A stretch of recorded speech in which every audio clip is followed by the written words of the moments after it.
Dan pemirsa, untuk memperbarui informasi kasus pelecehan dilakukan dokter kandungan, kita bergabung dengan Putri Sofia di Polres Garut.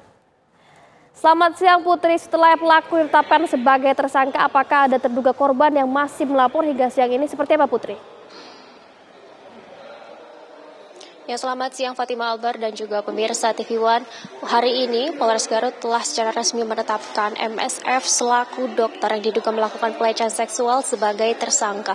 Yang mana pada rilis pada siang hari ini tadi disampaikan oleh pihak Kabid Humas Polda Jawa Barat dan juga Kapolres Garut Jawa Barat ini mengatakan bahwa memang dari video yang viral di media sosial beberapa waktu yang lalu, untuk laporan resmi ke Polres Garut Jawa Barat ini memang berbeda dari video yang viral tersebut. Karena memang kalau kita melihat dari kronologisnya sendiri, ini dokter MSF ini melakukan pelecehan seksual di luar fasilitas kesehatan karena ia menawarkan kepada korban untuk kunjungan praktek ke kediaman orang tua korban. Kalau kita lihat dari kronologisnya sendiri, pelaku ini melakukan modus operandi menawarkan serangkaian kunjungan praktek kepada korban dan ini memberikan ruang bagi pelaku ini untuk melakukan pelecehan seksual, yang mana dari laporan ataupun kronologis yang telah disampaikan oleh korban tersebut, pihak kepolisian juga telah memeriksa 10 saksi, diantara adalah korban sendiri, orang tua korban, bidan, tenaga kesehatan, dan juga beberapa saksi ahli yang telah diperiksa oleh pihak kepolisian.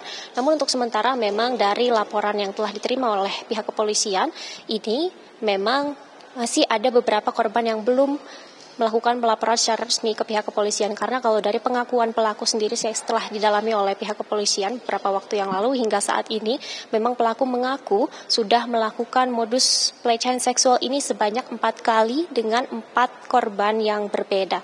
Ini artinya masih ada korban-korban lain yang belum memberikan laporan secara resminya kepada pihak kepolisian, karena memang kalau kita lihat dari kasus pelecehan seksual ini memang hak dan juga privasi dari korban ini sangat-sangat diperhatikan ataupun menjadi perhatian. Tadi juga disampaikan oleh pihak Kabid Humas Polda Jawa Barat ini menyampaikan bahwa bagi para korban yang merasa menjadi korban pelecehan dari dokter Opgin ataupun dokter kandungan berinisial MSF ini dapat melakukan pelaporan secara langsung.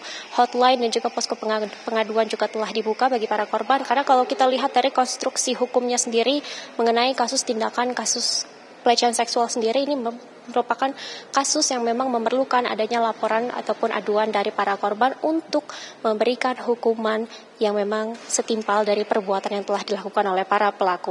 Tadi juga serangkaian barang bukti juga telah diamankan oleh pihak kepolisian. Ini diantaranya ada satu salinan rekaman video CCTV yang berada di salah satu klinik di Kabupaten Garut yang memang telah kita lihat viral di media sosial beberapa waktu yang lalu, dan juga ada satu pakaian korban yang memang dipakai saat korban ini menerima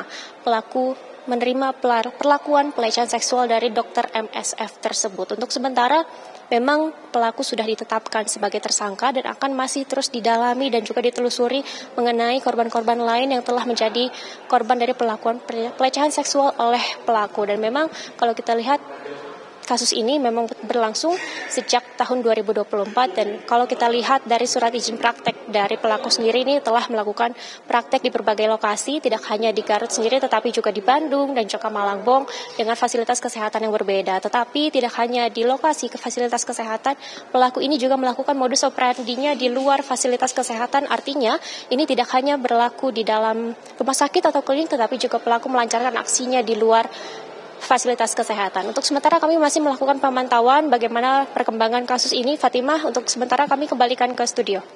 Ya Putri, lalu bagaimana dengan korban yang memang terekam di CCTV viral di media sosial? Apakah ia sudah melangsungkan pelaporan atau seperti apa Putri? Ya Fatimah, berdasarkan keterangan dari pihak kepolisian, baik dari Polda Jawa Barat dan juga Polres Garut Jawa Barat ini menyampaikan bahwa untuk dari korban yang memang terekam videonya viral di media sosial, video CCTV sendiri ini memang berbeda dari korban yang telah melakukan pelaporan secara resmi ke kepolisian ataupun ke Polres Garut. Namun memang dari tim cyber dan juga beberapa tim yang memang tergabung dalam pihak kepolisian sendiri juga telah mengidentifikasi siapa korban dan juga telah dihubungi korban tersebut untuk dorong begitu untuk melakukan pelaporan, karena memang untuk sementara korban sendiri ini masih belum memberikan keterangan ataupun masih belum memberikan laporan secara resmi, namun memang pihak kepolisian masih terus memberikan ruang bagi korban untuk melakukan pelaporan dan juga telah memberikan ruang bagi para korban ini untuk memberikan keterangan sebenarnya seperti apa kasus yang dialaminya pada tahun 2024 yang lalu. Karena kalau kita lihat memang rentang waktunya ini cukup lama, sekitar 1 tahun, dan memang baru viral beberapa waktu ke belakang. Fatimah.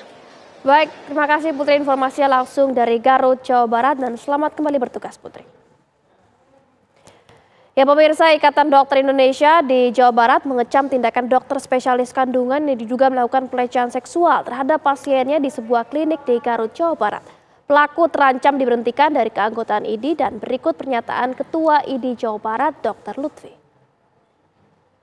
Di wilayah Jawa Barat sudah berkoordinasi dengan Ikatan Dokter Indonesia cabang Kabupaten Garut untuk menelusuri permasalahan tersebut. Dari data yang kami dapatkan bahwa yang bersangkutan itu memang betul seorang dokter spesialis kandungan dan bertugas di Kabupaten Garut sejak tahun 2023. Sedangkan kasusnya sendiri terjadi di tahun 2024. Dan yang bersangkutan ini bekerja di salah satu rumah sakit pemerintah dan juga beberapa klinik yang ada di Kabupaten Garut. Dan sanksi yang akan kami berikan saat ini dalam proses pembahasan di Majelis Kehormatan Etik Kedokteran dan juga Dewan Pertimbangan Ikatan Dokter Indonesia. Dan tentunya kami juga paralel menunggu hasil penyelidikan dan penyidikan yang dilakukan oleh pihak kepolisian. Sanksi terberat yang dapat kami berikan kepada yang bersangkutan adalah sanksi disiplin berupa pemberhentian yang bersangkutan dari keanggotaan Ikatan Dokter Indonesia.